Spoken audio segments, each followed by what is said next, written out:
What's up? It's Ben here. And in this video, I am going to share the spiritual principles that you can use to close high ticket sales. Now, most of these principles come from the Kabbalion, the Hermetic principles. And you may have heard of the Kabbalion before. There's really one main principle, which we're going to talk about. I'm going to explain how this shows up in your life, how this shows up in the prospect's life, how to use this in a sales call. And then there are going to be a few, let's call them side principles or tangential principles, which play into this. And then I'm going to give you some examples of what this would sound like, what this would look like. Okay, so I got my notes here. Just make sure I don't miss anything as I typically do. All right, so the very first Hermetic principle is this. The all is mind. Now, this is not like the main one, but there's two Hermetic principles that we're going to be talking about. The second one is as within, so without. Okay. These are the big ones. As within, so without, the all is mind. The all is mind is essentially this. Whoever you're talking to, this also goes for you. Everything that's happening is a result of what's going on up here. The as within, so without, essentially another way of saying this is, you can think of it as the law of the mirror. Everything that is happening to you and to your prospects is a reflection of what's going on inside of them, right? Like, I'm going to teach a little bit about some woo-woo stuff here, but bear with me. And so I read a book by David Hawkins called Success is for You. And in the book, he says, you're always selling to one client or one customer, and that is human nature. And while that is true, specifically, you can use spiritual principles as a model for human nature. Okay, so the law of the mirror basically says this. Like, imagine this is you, this is your head. This is like a movie screen. Just like if you go to the movies, like yesterday I saw the new Mortal Kombat movie, which is pretty sick. There's a projector playing the movie so that we can watch it, right? So like you can think of your 3D reality as the screen, all of your five senses, but the film that's going in it, which is being projected out, coming from you, is, first of all, it is coming from you, right? Like, we're always seeing a reflection of ourselves. There's a few other sub-laws here, which these ones do not necessarily come from the Hermetic principles, but these are also important. There is the law of being, which is, it's like we can call this like a subcategory of the all is mind. And I guess like the law of being comes out of these two. I'll break these down in a second. We also have, you might have heard of this one before, which is be, do, have. Be, do, have. Another one is called the law of agency, okay, which is a subcategory of this one, the law of agency. I'm going to explain all these, and then we're going to go from theory into practice here in a second. Another thing to understand is the hero's journey. Now, few things. All of this, like the most important one to understand is as within, so without. If you can understand this, you're going to be able to read people. Now, like the core philosophy in sales, okay, is that for someone to take action, they need to understand through questions that the cause of their problem is their fault. It's because of their choices. It's not something external to them in the reality. It's how they're showing up. And that is what the law of agency is. In other words, everything is your fault. Everything that happens to you, 100%. It's because of the way that you're thinking, feeling. It's also because of another little thing called your self-concept, also known as your self-image, right? Everything that you believe to be true creates another law here, which we can call the law of assumption, which comes from Neville Goddard. Okay. So knowing that these are spiritual principles, I'm going to give you some examples. Right. So,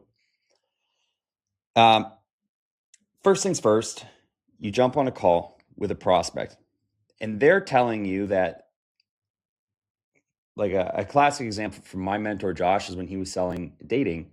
A prospect came on and he was saying that he keeps getting these flaky women, and sure enough, at the end of the call, when Josh told him the price, the prospect hung up Zoom. In other words, he demonstrated flaky behavior. Now, knowing that the sales call is not about us, right? Like the sales call is about the prospect and their hero's journey. We're there as a guide. We're there to facilitate them through this understanding of basically going from like inside out, basically, right? So this is like the hero's journey. It's like metaphorically, it's, you start off here. This is the external world. This is also divided. This crossing the threshold here, this horizontal line, what that really symbolizes is them going from blaming external things as the cause of their problem to internal, and going through the levels of rationalizations, justifications, excuses, things that have been getting in their way, and then moving past that, really taking ownership of that, and then coming back with the treasure. Okay. And so what does this actually look like on a sales call? So our job is, like, the highest level of selling is facilitating somebody to go through their own hero's journey. It's not about you. It's not about you telling them stuff. It's not about you pitching to them. The first thing that we're going to do is, if you think about it through like the be, do, have framework, generally speaking, what this means is that the person that you are, like who you are, your being, is affecting directly what you do and therefore what you have. In other words, your results in life. So generally speaking, if we take this quadrant here, we'll call it Q1 of the sales call. This is going to be all the data. All right. And what is the data about? It's going to be about this stuff right here. What are they either having or lacking? What are their current results? And why is that a problem? Okay, so start writing some stuff out here. Current results in business, whatever, or like in their fitness, in their dating life, or whatever you're selling. Current results, current lack, right? You're always selling a gap, obviously. Current things that they want, things of that nature. Right. So our first job is to get to the data. And then through the data, the next piece of the call is okay, like once we establish a burning problem, okay, there's a burning problem within their situation. Burning problem.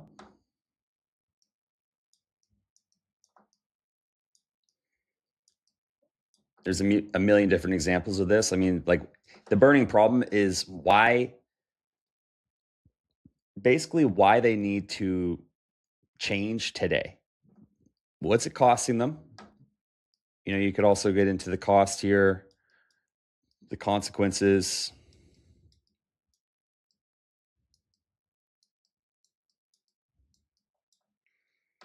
the impact,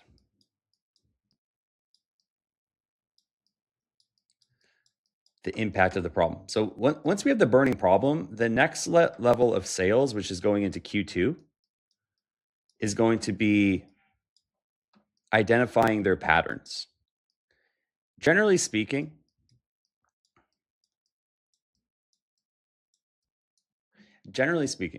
okay, to go back to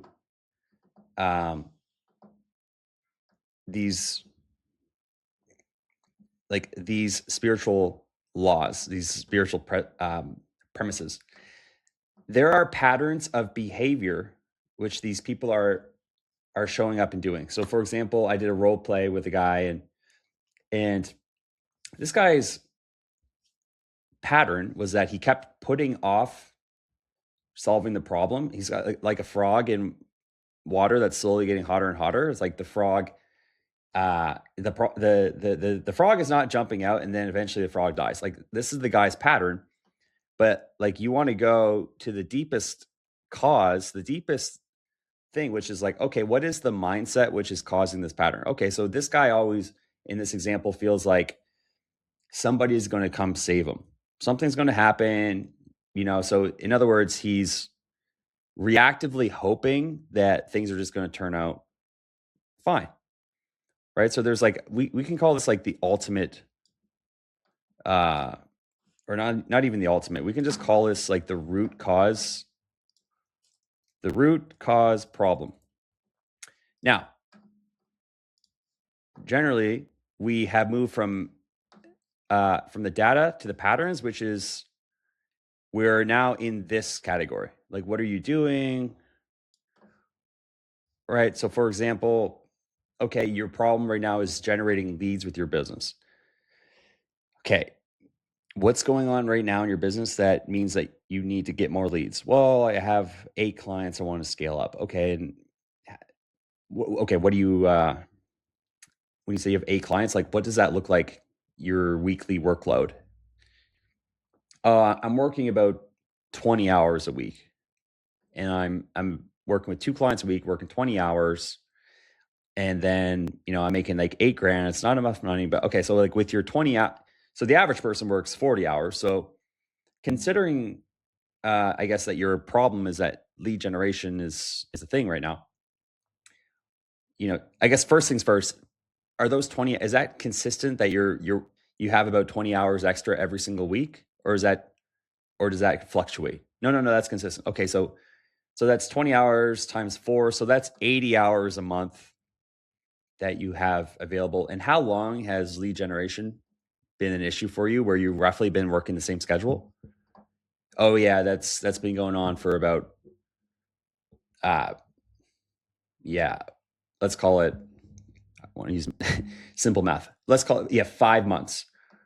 Okay, got it. So that's 80 times 5. So that's 400 hours, over the past 5 months that you've had available to solve the problem. What have you done with those 400 hours to generate more leads? Right? And then, generally speaking, here, when we're going from the burning problem, the divide here is that we're going from, let's call it the effect, right? If there's cause and effect, like the effect is what's wrong right now, like with this. The cause, we're moving from right to left. We're moving from what they're doing, then ultimately to who they've been showing up as, how they've been showing up, the mindset of the person, the major patterns of the person, the identity of the person, right? This is the ultimate cause, which what we're trying to identify here through what they're doing or how they're behaving is this. Okay. And so the root cause problem might just be the person is, let's just call it reactive.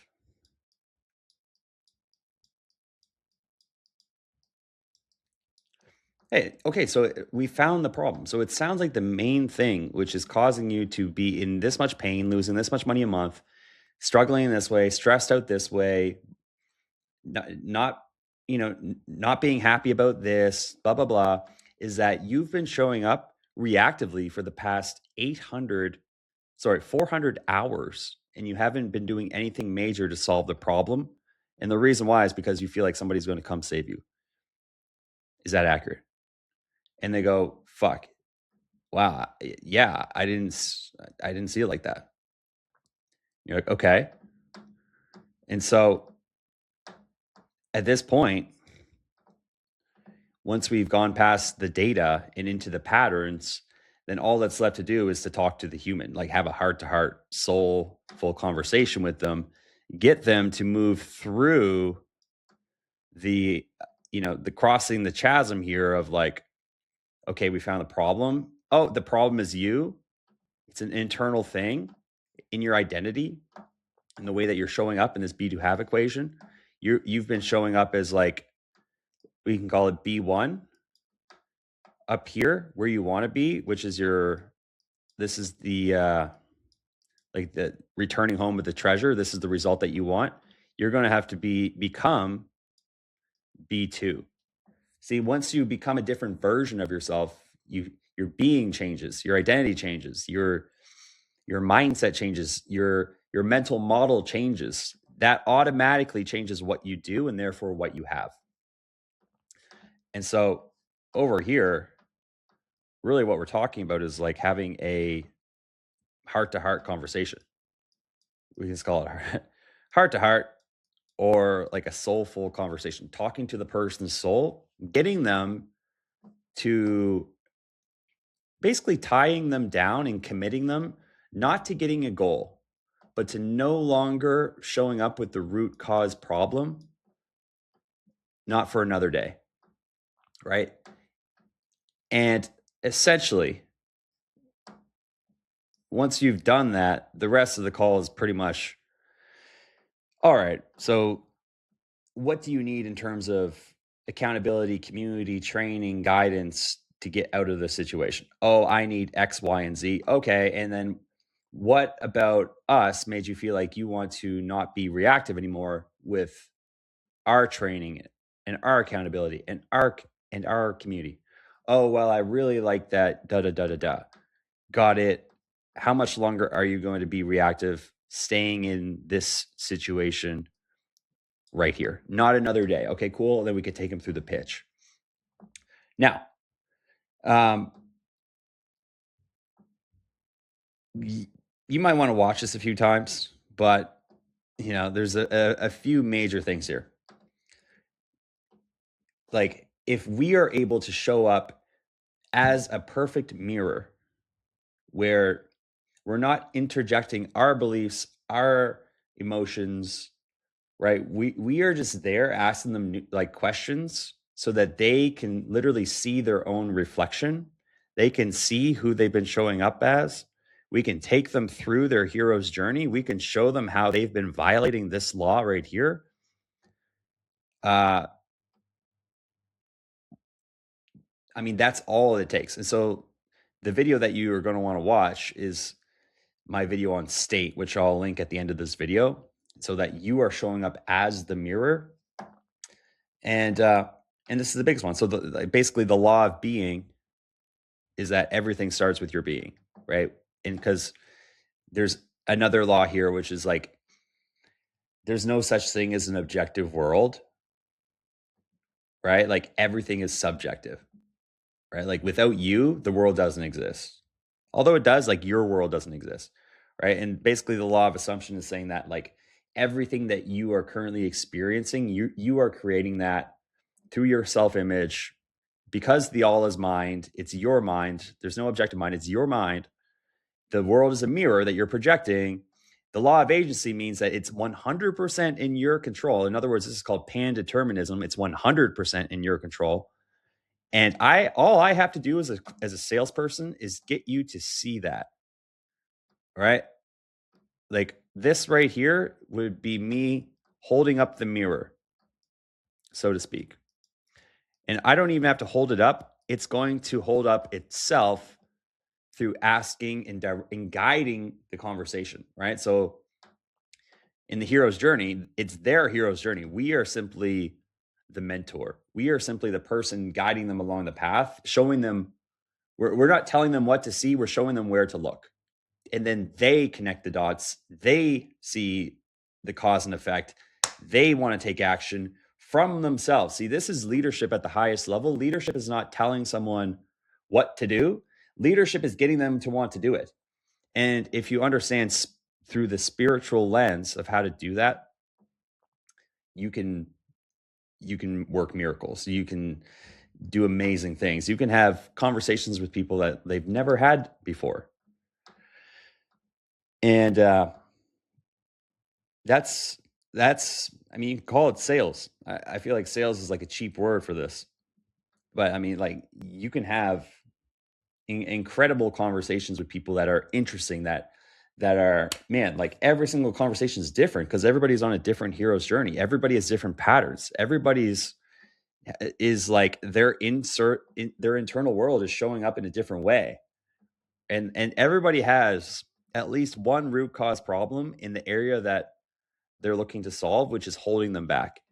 And usually that same root cause problem is holding them back in many other areas, right? So, like, as within, so without. Like, if somebody has, they say you don't have business problems or sales problems, you have personal problems that reflect into your business.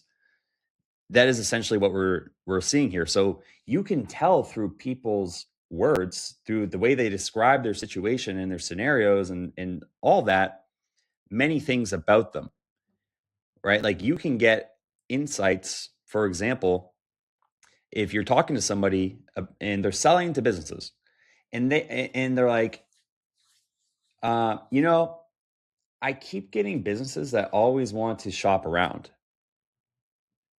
I can guarantee you that person's objection at the end of the call is going to be, well, this sounds good, but, like, let me see what else is out there.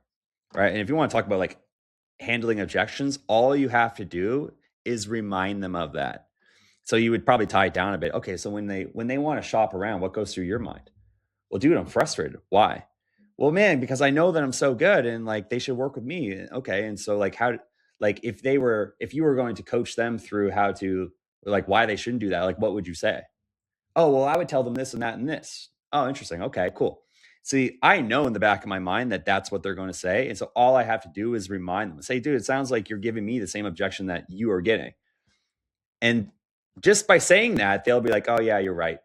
Right. Because, like, after you've gone through the pitch, which would be here, and you should have $1 million pitch, by the way, written by someone who actually knows what the hell they're doing. And you've asked them for money. Well, it's like, we just have to know that human nature, it's in our human nature to resist change. It's our human nature to stay safe.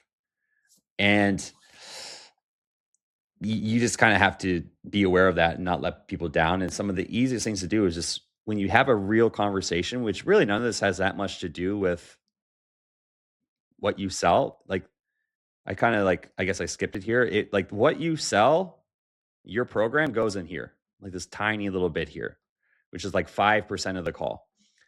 The next piece of this, just FYI, like, I have my own framework for selling in the discovery. And this is basically a part of it. I also call it cut. I've done a training on this before, but I'll do a quick one here. Right. This is how you inspire someone to take action. The C and the U of cut. So cut, the C is cost. What's it costing them to stay the same? It should be worse for them to stay the same than it is to pay you.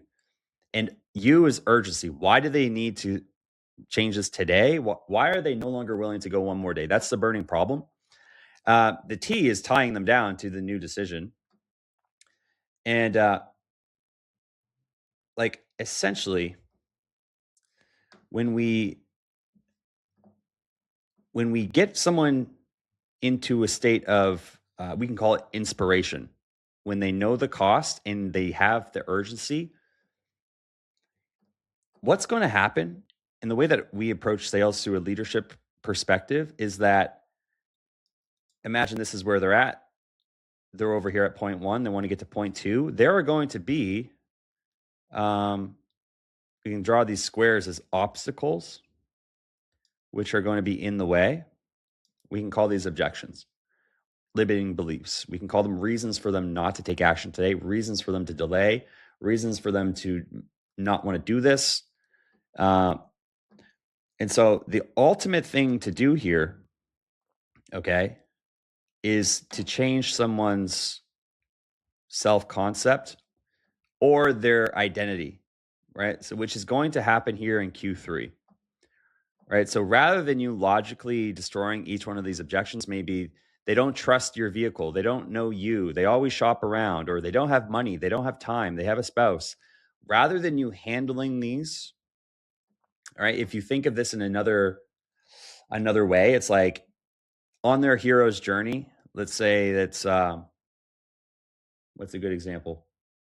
Let's say it's Star Wars.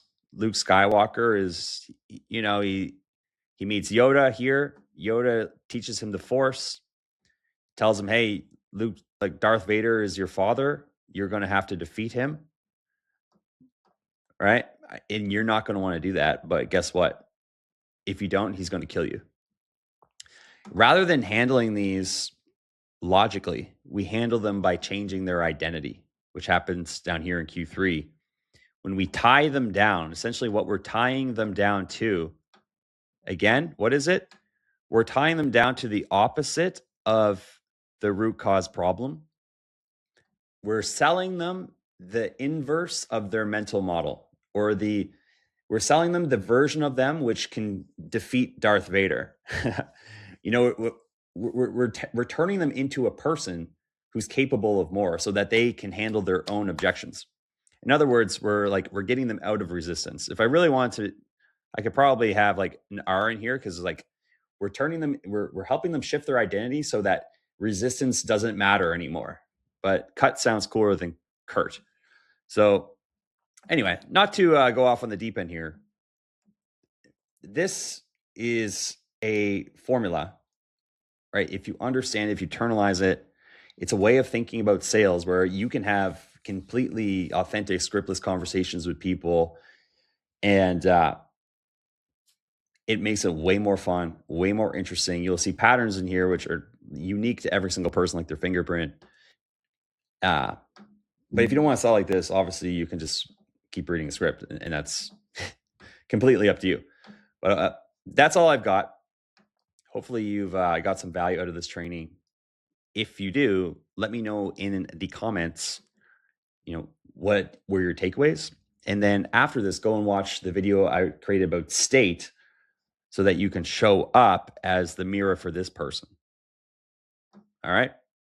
So if you like this, make sure you subscribe, like, all that jazz. And I will catch you in the next one.